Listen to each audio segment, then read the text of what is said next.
Est-il possible pour l'Afrique de véritablement récupérer ce qui lui revient de droit? Malgré une abondance de minerais, de ressources naturelles et de matières essentielles comme le coton, pourquoi le continent reste-t-il plongé dans la pauvreté? Où réside réellement le problème? Pourquoi, même avec tout cela, l'Afrique continue-t-elle d'importer presque tout? Vous êtes-vous déjà demandé comment un continent aussi riche en ressources peut encore lutter contre la pauvreté? Et surtout, que peut-on faire pour inverser cette situation? Il semble que le président Ibrahim Traoré du Burkina Faso ait peut-être découvert une solution. Mais peut-il réellement reprendre le contrôle de tout, et cela est-il aussi simple qu'il n'y paraît? Découvrons-le. L'Afrique, le continent le plus riche en termes de ressources naturelles, s'est historiquement retrouvée perdante dans les dynamiques du commerce mondial. Pendant des siècles, les richesses de nos terres ont été extraites, expédiées à l'étranger, et transformées en produits à forte valeur ajoutée par des puissances étrangères. Ce cycle a laissé les nations africaines dépendantes des importations, même pour des produits fabriqués à partir de leurs propres matières premières. Mais un vent de changement souffle sur l'Afrique, avec des pays comme le Burkina Faso en tête de file. L'annonce récente par le Burkina Faso d'interdire l'importation de fils et de tissus marque un tournant dans le cheminement du continent vers l'indépendance économique. À première vue, ce changement de politique pourrait sembler être une simple régulation gouvernementale. Cependant, cela porte des implications bien plus profondes. C'est une déclaration audacieuse qui montre que le Burkina Faso est prêt à tracer son propre destin économique. Sous la direction du président Ibrahim Traoré, le gouvernement a pris une position ferme pour protéger ses industries locales. Cette décision de prioriser la production locale n'est pas seulement économiquement sensée, mais elle représente également un acte de récupération de la souveraineté sur ses ressources. Cette initiative arrive à un moment où de nombreuses nations africaines réévaluent leur politique commerciale. Depuis trop longtemps, le continent a exporté des matières premières comme le coton, le pétrole, et les minéraux, pour ensuite racheter les produits finis à des prix exorbitants. Ce cycle a freiné la croissance économique de l'Afrique, maintenant la richesse et les opportunités d'emploi hors de portée de ses habitants. La décision du Burkina Faso d'interdire les importations de textiles est une tentative pour briser ce cercle vicieux. Mais pourquoi ce geste particulier est-il si significatif? Il est perçu comme une volonté de redonner de la valeur à la chaîne de production du coton burkinabé. Le coton, surnommé l'or blanc au Burkina Faso, est une ressource clé pour ce pays, qui figure parmi les plus grands producteurs de coton en Afrique. Pourtant, malgré cette abondance, le pays a du mal à établir une industrie textile robuste. Au lieu de transformer son coton en textile sur place, le Burkina Faso a traditionnellement exporté du coton brut vers des usines étrangères, où il est ensuite transformé en produits finis. Les profits de ces produits finis reviennent en grande partie à des entreprises étrangères, laissant le Burkina Faso avec une part infime de la valeur générée. En restreignant les importations, le gouvernement burkinabé envoie un message clair: il est temps pour le pays de développer son industrie textile. Cette politique vise non seulement à créer des emplois, mais aussi à bâtir une économie autosuffisante qui profite aux communautés locales. La décision d'interdire les fils et tissus tissés est un appel à l'action pour les artisans, entrepreneurs et investisseurs burkinabés, les incitant à prendre en main l'avenir économique de la nation. Cette initiative audacieuse fait partie d'un mouvement panafricain plus large visant à reprendre le contrôle du destin économique du continent. À travers l'Afrique, la prise de conscience grandit, une indépendance véritable ne peut être atteinte tant que nous restons dépendants des importations pour répondre à nos besoins de base. Cette décision est une micro-révolution dans une poussée plus large pour l'autonomie économique à l'échelle du continent. Regardant vers l'avenir, la question n'est plus de savoir si l'Afrique a les ressources pour prospérer, mais si elle a la volonté de prioriser ses industries. L'importance de cette politique dépasse largement les frontières du Burkina Faso. C'est une déclaration au monde entier que l'Afrique ne veut plus être exploitée pour ses ressources. Cette décision reflète un continent qui se réveille à son potentiel. Il est grand temps que l'Afrique cesse d'être le fournisseur mondial de matières premières pour ajouter de la valeur à l'intérieur de ses frontières. Les citoyens burkinabés ont accueilli cette mesure avec un enthousiasme débordant. Beaucoup voient cette initiative comme une correction attendue depuis longtemps, rectifiant des décennies de politiques économiques ayant favorisé les intérêts étrangers au détriment du développement local. En se concentrant sur la construction d'une industrie textile robuste, le Burkina Faso donne un exemple puissant aux autres nations africaines. Cela prouve qu'avec les bonnes politiques et la volonté de les mettre en œuvre, il est possible de transformer une économie dépendante des exportations de matières premières. Cette initiative dépasse l'économie. Elle vise à préserver et promouvoir l'héritage culturel riche du pays. Au cœur de cette politique se trouve la reconnaissance que les compétences et l'artisanat des tisserands burkinabés sont des atouts inestimables. Pendant des générations, le peuple burkinabé a été reconnu pour son savoir-faire en matière de tissage et de textile, créant des motifs complexes reflétant leur histoire, leur identité et leur fierté. En priorisant la production locale, le gouvernement redonne vie à ces traditions menacées par les importations bon marché produites en masse. Le point central de cette renaissance culturelle est le faso d'Anfani, une étoffe tissée traditionnelle, symbole de l'artisanat et de la fierté burkinabé. Le faso d'Anfani n'est pas seulement un morceau de tissu, c'est une représentation de l'esprit, de la résilience et de la créativité de la nation. Pendant des années, des artisans locaux ont produit ces tissus exquis en utilisant des techniques transmises de génération en génération. Cependant, l'afflux de textiles bon marché venus de l'étranger a rendu la concurrence difficile, poussant de nombreux artisans au bord de l'abandon de leur métier. En interdisant les importations de fils et de tissus tissés, le Burkina Faso donne une chance aux artisans locaux. Cette mesure représente un pas significatif vers la restauration de la dignité et des moyens de subsistance des tisserands, fileurs et tailleurs du pays. Il ne s'agit pas seulement d'indépendance économique, mais de préserver un mode de vie, d'honorer les traditions culturelles et de transmettre ses compétences aux générations futures. Pour les artisans burkinabés, cette politique représente un espoir, la possibilité de continuer leur art et de le voir prospérer dans un contexte moderne. Depuis l'annonce de cette interdiction, un nouvel intérêt pour les textiles traditionnels s'est manifesté parmi les citoyens burkinabés. L'accent mis par le gouvernement sur le soutien aux artisans locaux commence déjà à porter ses fruits. Cette décision prouve que, avec une vision claire et une exécution déterminée, l'Afrique peut s'émanciper et construire un avenir où ses ressources et ses talents bénéficient directement à son peuple. Les marchés commencent à observer une augmentation de la demande pour des tissus produits localement, et les artisans reçoivent plus de commandes qu'ils n'en ont eu depuis des années. Ce changement n'est pas seulement bénéfique pour les artisans, il est également avantageux pour l'ensemble de l'économie. Lorsque les gens achètent des produits fabriqués localement, ils soutiennent les petites entreprises, créent des emplois et maintiennent l'argent en circulation dans le pays. La vision du président Ibrahim Traoré pour l'industrie textile est claire: créer une chaîne de valeur qui profite à chaque niveau de la société burkinabé, depuis les champs de coton jusqu'aux produits finis. En promouvant les textiles fabriqués localement, le gouvernement vise à générer des milliers d'emplois, notamment pour les femmes, traditionnellement impliquées dans le tissage et la production textile. Cela représente une étape cruciale pour réduire la pauvreté et autonomiser les communautés, surtout dans les zones rurales où les opportunités d'emploi sont rares. Mais il ne s'agit pas seulement de créer des emplois et de favoriser la croissance économique. L'interdiction des importations textiles vise également à renforcer un sentiment de fierté nationale. Pendant trop longtemps, les Africains ont été poussés à croire que les produits importés étaient supérieurs à ceux fabriqués localement. Cette mentalité a sapé la confiance dans nos produits et notre capacité à rivaliser sur le plan mondial. Le choix audacieux du Burkina Faso rappelle que les plus grandes forces du continent résident dans ses traditions, sa culture et son peuple. En investissant dans les industries locales, nous reprenons le contrôle de notre récit et prouvons que l'artisanat africain peut se suffire à lui-même.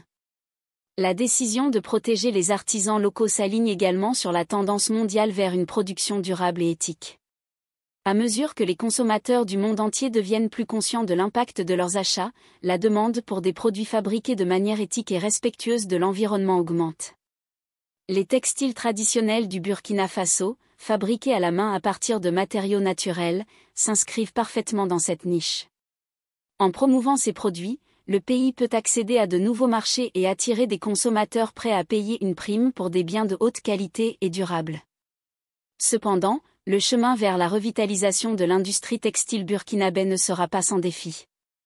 Cette industrie a été négligée pendant des années, et de nombreux artisans manquent des outils, de la formation et des ressources nécessaires pour accroître leur production.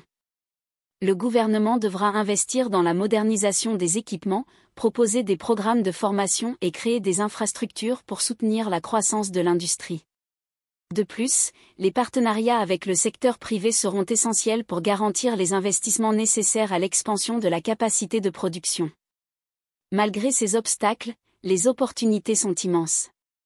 Le marché mondial des textiles vaut des milliards de dollars, et l'appétit pour des produits uniques faits à la main ne cesse de croître.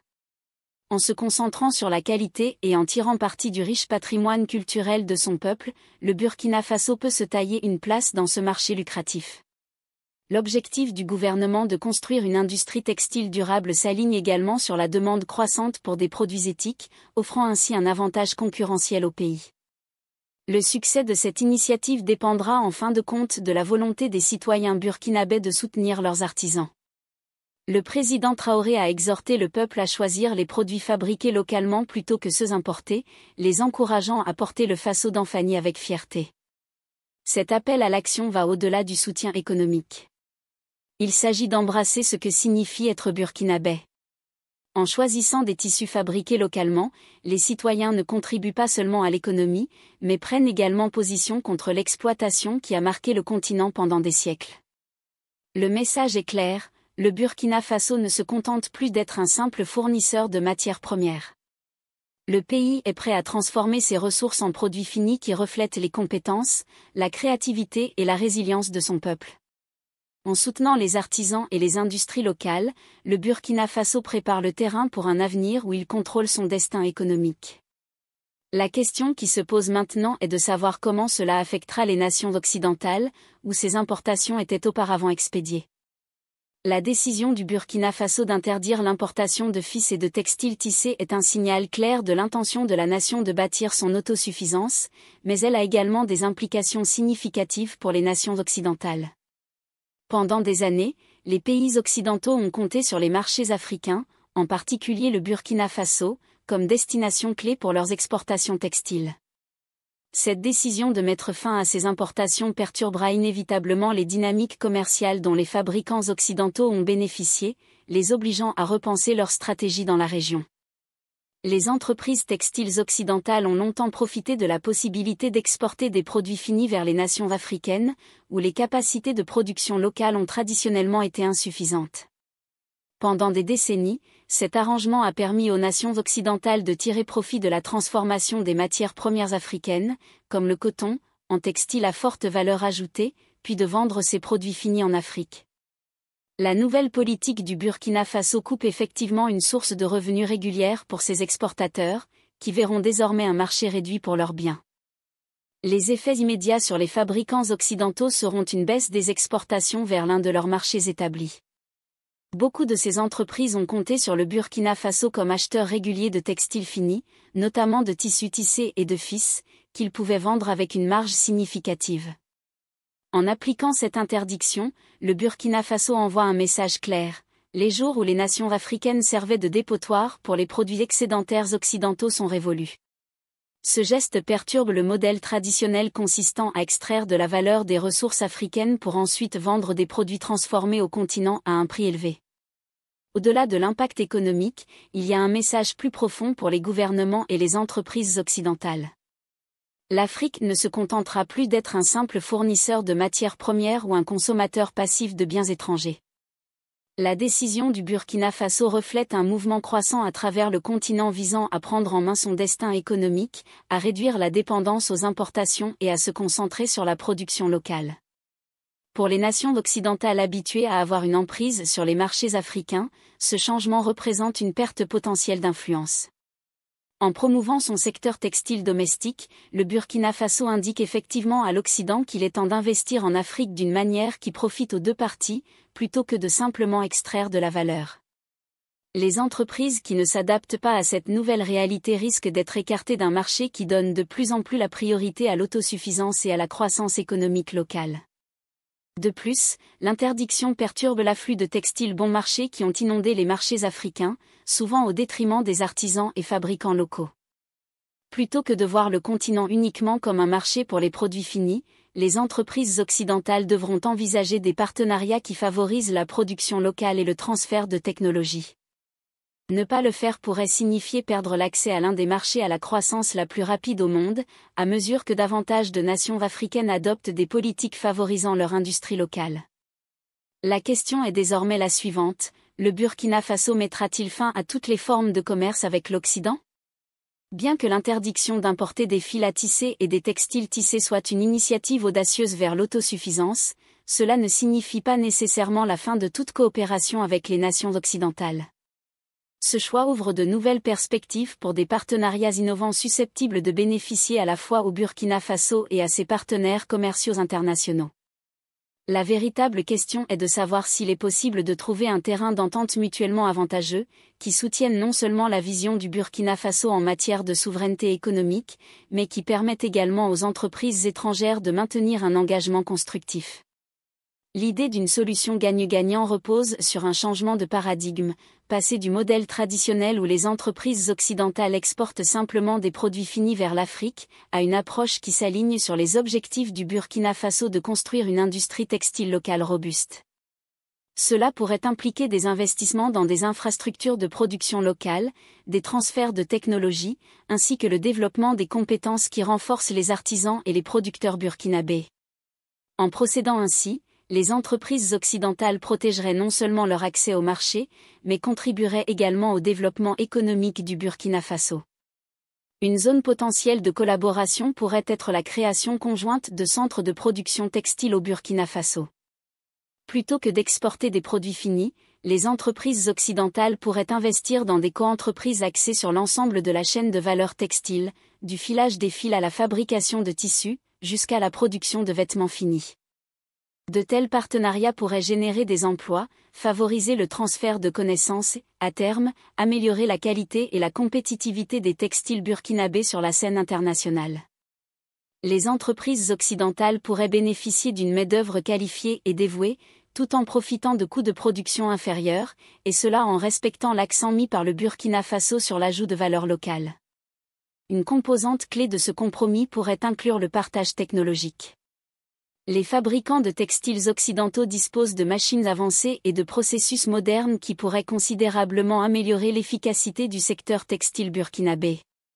En transférant cette technologie et en mettant en place des programmes de formation, les partenaires occidentaux pourraient aider le Burkina Faso à moderniser son industrie sans mettre en danger les moyens de subsistance des artisans locaux. Cette approche permettrait de créer une industrie textile durable au Burkina Faso, à la fois compétitive et alignée sur le patrimoine culturel du pays. En outre, l'accent mis sur la durabilité représente une autre opportunité de collaboration.